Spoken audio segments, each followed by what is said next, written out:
Welcome to Buckeyes Tomorrow Morning for Tuesday, September 10th. I'm your host, Tom Orr. The Marshall game in 11 days, the game against Michigan in 81 days, and now we know what time that game against Marshall is going to kick off. Friends, you are never going to believe it. It is not a great weekend of football. The Ohio State Marshall game is the big noon kickoff game on Fox. Yes, a 12 o'clock kickoff. The prayers of all media members have been answered. Fans, maybe not so much. Joined by Tony Gerdeman of BuckeyeHuddle.com. Tony, we're going to be talking about a bunch of other stuff on this show. We're not just going to do 15 or 20 minutes on the Ohio State Marshall kickoff time, but this was one where people always ask us, what time is this game to kick off? And sometimes we can figure it out. And this was a week where I just kind of threw my hands up and went, yeah, all these games are kind of crap, so this could go just about anywhere. And here we are. Yeah, here we are. The one thing you can guarantee is it won't be the best game on the best choice for Fox. Oh, boom, there it is. It's the best choice for Fox. Like, you just, with so many options now and so many variables with the other teams, and yet Ohio State is still the draw that it is, especially after looking like they have the first couple of weeks. So the prediction of this, Tom, has not gotten any easier. No, it has not. And we generally will tell you, if we don't know, we generally will tell you, like, yeah, we're kind of shooting in the dark here. And this is one where we're sort of shooting in the dark. We certainly talked about it as potentially a noon game, but it was really, you could have gone any number of different directions there. And if you don't like the fact that it's a noon game, well, blame all the Ohio State fans who watch all of these games, because if there's not a great game on, the network that gets the first pick is going to take the Ohio State eyeballs one way or the other. So there you go. Ohio State Marshall kicking off at noon on Fox a week from Saturday. Now on to the main topic of today's show. And we had a conversation on our board about people being a little bit annoyed about the fact that Ohio State had won 56-0, looked really dominant against a team from Western Michigan that looked pretty decent in week one. And then the Buckeyes dropped in the polls. Now they only dropped one spot, the AP poll. They dropped from number 2 to number 3. But the general sentiment was only Ohio State could win 56-0 and still fall in the poll. So I want to talk a little bit about that, why that doesn't necessarily matter as much now as it maybe could have theoretically in previous years. And let's just run through real quick. I'm going to run down the whole top 25 because this is all going to be relevant to the conversation we're about to have about the college football playoff. So bear with me here. If you've already know this information, sorry. If you're not, get your pencils out. Here we go. Number 1, Georgia. Number 2, Texas. Number 3, Ohio State. Number 4, Alabama. Number 5, Ole Miss. Number 6, Missouri. Number 7, Tennessee. Going to pause for number 1, a breath. And number 2, to tell you, that's 6 out of the top 7 teams from the Southeastern Conference. This is probably not going to hold throughout the course of the season. Some of those teams are going to lose because they're playing other teams from the Southeastern Conference. Here we go. Moving on. Number 8, Penn State. Number 9, Oregon. Hey, now we're through 9 teams, and it's all SEC and all Big Ten. Number 10, Miami. Number 11, USC. Number 12, Utah. Number 13, Oklahoma State. Number 14, Kansas State. Number 15, Oklahoma. Number 16, LSU. Number 17, Michigan. Number 18, Notre Dame. Number 19, Louisville. Number 20, Arizona. Number 21, Iowa State. Number 22, Clemson. Number 23, Nebraska. Number 24, Boston College. Number 25, Northern Illinois. So only some of those numbers are really going to matter, because here's what that would mean. If the season ended today, and of course we know it's not going to, here's what the college football playoff would look like. Number 1, Georgia. Number 2, Ohio State. It doesn't matter if there are 2 SEC teams ahead of them in the college football, in the AP poll. If the Buckeyes are the second highest ranked conference champion, they are going to be the number 2 seed in the college football playoff. Number 3, Miami. Number 4, Utah. Yeah, they get to jump a bunch of SEC teams as well, because the top 4 teams are all conference champions. Then number 5 would be Texas. Number 6, Alabama. Number 7, Ole Miss. Number 8, Missouri. Number 9, Tennessee. I will remind you again, there are not going to be this many SEC teams in the top 10 before, when the college football playoff is actually doing this for real. Number 10, Penn State. Number 11, Oregon. Number 12, just as we all predicted a couple weeks ago, Northern Illinois. Currently would be the group of 5 representative if you're using the rankings from the AP poll, which of course they are not going to. This is just a thought exercise. Hang in there with us. And then the first team out would be USC from the Big Ten. So, Tony, when you look at that, other than, hey, there aren't going to be that many SEC teams in there, does anything jump out to you? I think one of the things I looked at was Northern Illinois and who could push for that spot. And Boise State becomes the easy one based on the difficult loss they had at Oregon, which is going to look as much like a win, a quality win as any group of 5 team will have this year, except for the fact that Northern Illinois actually has a quality win. And they also have a road game coming up in a couple of weeks at North Carolina State. So if they can get a win at Notre Dame, a win at North Carolina State, and then run the table in the MAC, that's going to be better than anything Boise State does this season. So there is a chance to hold them off. And I don't think anybody else in the group of 5 will have wins like that. I pretty much guarantee it. So, it's going to be interesting to watch Northern Illinois, but like with all MAC teams, they're MAC teams, which means their depth only goes so far. Anything can happen. Weather is always an issue in November, especially where they play. So like you can lose to any given MAC team on any given Tuesday or Wednesday or Saturday. So it's difficult to say they're going to make it all the way through, especially with that game at North Carolina State. But I think it's going to be interesting to watch who that team is, because as we've been saying for a while now, that number 5 team has got there are a lot of benefits to being that number 5 team. The only non-benefit, the only attraction is maybe having to play an extra game, but you get to do it at home against the number 12 team. Yeah, and the number 12 team is going to almost certainly, it's not guaranteed to be, but almost certainly be the group of 5 conference champion that is the highest ranked by the College Football Playoff Committee. Northern Illinois, with that win over Notre Dame, you would certainly think even if they lose to NC State and they run the table in the MAC and they're an 11-1 MAC champion with a win over Notre Dame, it would be very hard to leave them out. Maybe even 10-2, depending on how Boise State looks the rest of the year and whether they lose any more games the rest of the year. I know people had been talking about UTSA as a possibility. I'm not sure if you saw what Texas State did to UCSA, but probably safe to cross UTSA off of the college football playoff contenders for this year. So just a reminder, again, we're going to run through this real quick. The first round games this year are on campus. Those are the 5 through 12 ranked teams in the final rankings. Friday, December 20th, there's going to be one game in the evening. Saturday, December 21st, 3 games, one in the early afternoon time slot, one in the late afternoon, and one in the evening. Then the quarterfinals are going to be Tuesday, December 31st, in the Fiesta Bowl, the night of New Year's Eve, Wednesday, January 1st, the Peach Bowl in the early afternoon, Rose Bowl in the late afternoon, and the Sugar Bowl in the evening. Semifinals, Thursday, January 9th, in the Orange Bowl, Friday, January 10th, in the Cotton Bowl, and then the National Championship on Monday, January 20th in Atlanta. So looking at how this would play out now, December 20th, December 21st, be number 5 Northern Illinois at number 12 Northern Illinois at number 5 Texas, number 9 Tennessee at number 8 Missouri, number 11 Oregon at 6 Alabama, number 10 Penn State at number 7 Ole Miss. Now, that's 4 SEC teams hosting that first weekend. That is not going to happen. That's definitely not how that's going to play out. But still, every time we look at these, Tony, I look at the matchups and think, even the ones, Tennessee at Missouri, okay, they're conference rivals. So that, that's probably not going to happen. They'll probably seed it to not be that way. But Oregon and Alabama going head to head on campus, Penn State at Ole Miss going head to head on campus.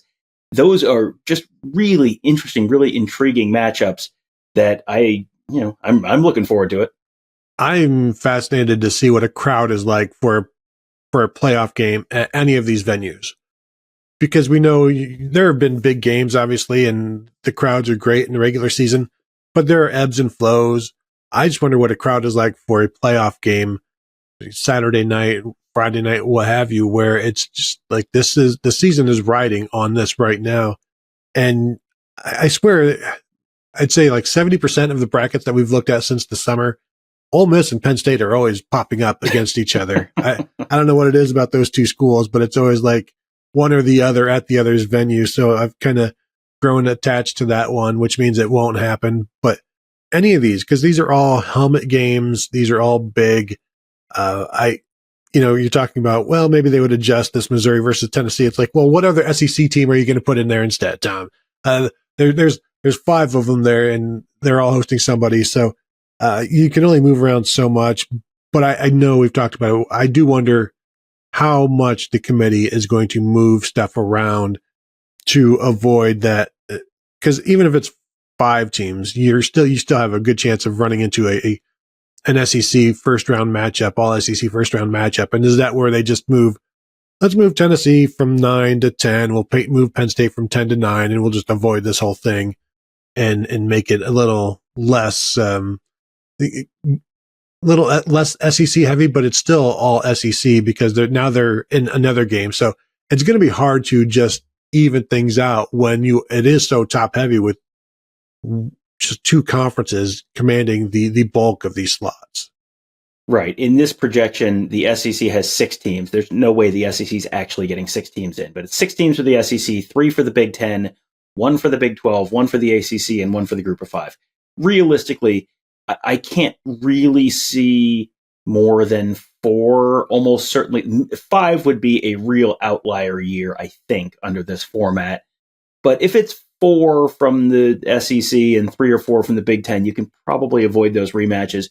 And even if these teams haven't played during the regular season, let's say it's Penn State and Michigan. Penn State and Michigan don't play in the regular season this year, so maybe then you could have a first-round matchup and it's not a rematch, even if it is the same conference.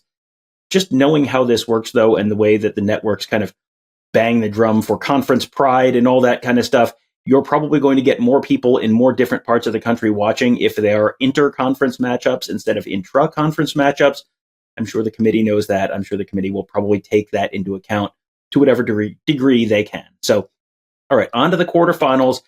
New Year's Eve, the winner of Northern Illinois and Texas, and no disrespect to the Huskies, I'm going to go ahead and pencil the Longhorns in to this one, facing Utah in the Fiesta Bowl on New Year's Eve, and then the winner of Tennessee and Missouri facing Georgia in the Sugar Bowl. That would be the night of New Year's Day. Oregon and Alabama winner facing Florida State in the Peach Bowl. That would be noon on New Year's Day. And then Penn State and Ole Miss winner playing Ohio State in the Rose Bowl. This is another thing where this is where I think you're going to maybe see where things get maybe a little more interesting. I think it might be pretty chalky week 1, and I think it might be pretty chalky week 3. But when you've got Utah and Miami who are kind of jumping up, I said Florida State. It would be Miami in the Peach Bowl. Sorry. If you've got a Utah and you've got a Miami in there, and you've got Alabama going against Miami, and you've got Texas going against Utah, that feels like that might be games where the higher ranked team is maybe a significant underdog. Yeah, they're the way this is going to feed into this whole. These automatic stations and these brackets. I'm wondering, you mentioned Ohio State in the Rose. Is there a chance that would they go to the Fiesta instead, or are they definitely locked in? They're definitely locked into the Rose because of the Big Ten championship game or the Big Ten title based on what you've spoken with the CFP director before. So yeah, I spoke with the CFP executive director at Big Ten Media Days, and he confirmed to me that the conference tie-ins, the existing TV contracts, are still in effect. They kind of cut the line a little bit. There were still a couple of years left on the previous CFP contract. So the Big Ten champion is going to go to the Rose Bowl. The SEC champion is going to go to the Sugar Bowl. There is a little bit of wiggle room. They're not going to, even if they wanted to exercise some wiggle room, I don't think they're going to want to put Ohio State on New Year's Eve when TV ratings have typically not been tremendous anyway. That's where you stick Utah at, the Utah-Texas game, which should be good, but is not an Ohio State, Penn State, or Ohio State, Ole Miss, or Georgia, Tennessee. Like those are games that they're going to want to have in prime time or on New Year's Day rather than on New Year's Eve. So that's the quarterfinals. Semifinals then, if you take the higher ranked teams, it would be Ohio State versus Miami in the Cotton Bowl, Georgia versus Utah in the Orange Bowl.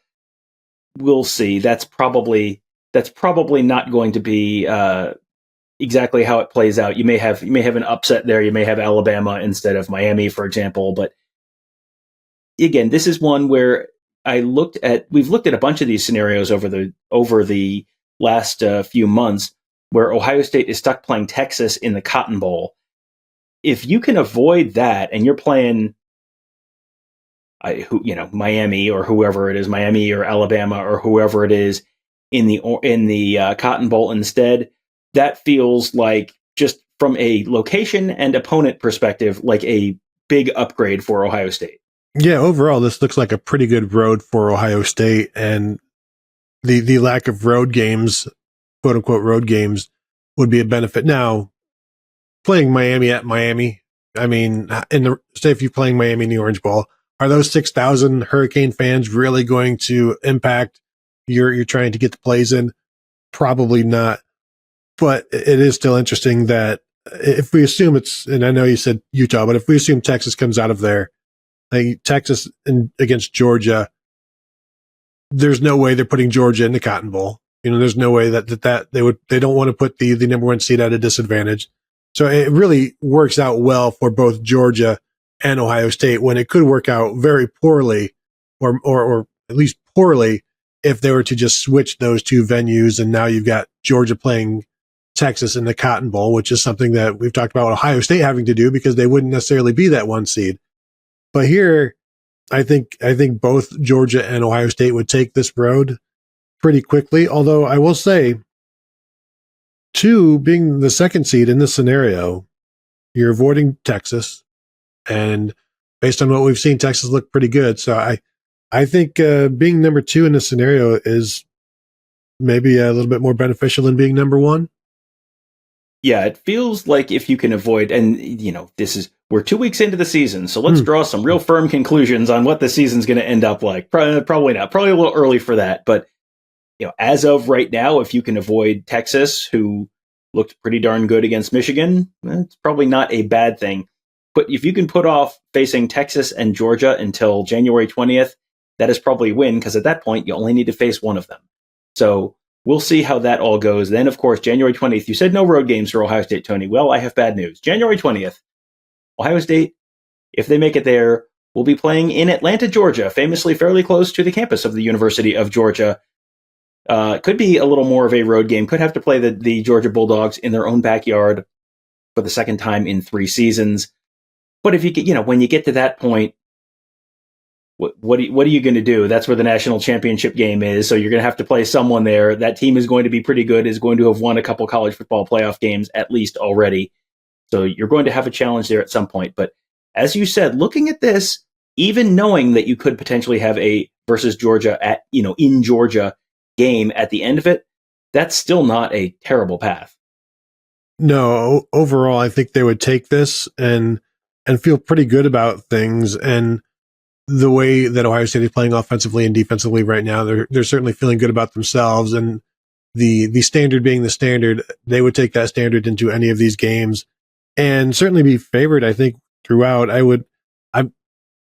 go ahead and throw a line to get have somebody throw a Miami versus Ohio State line on this one right now, and watch a bunch of people watch the Buckeye fans jump on Ohio State and the Miami fans jump on Miami. But I think overall you're looking at Ohio State being favored all the way through until that championship game against Georgia.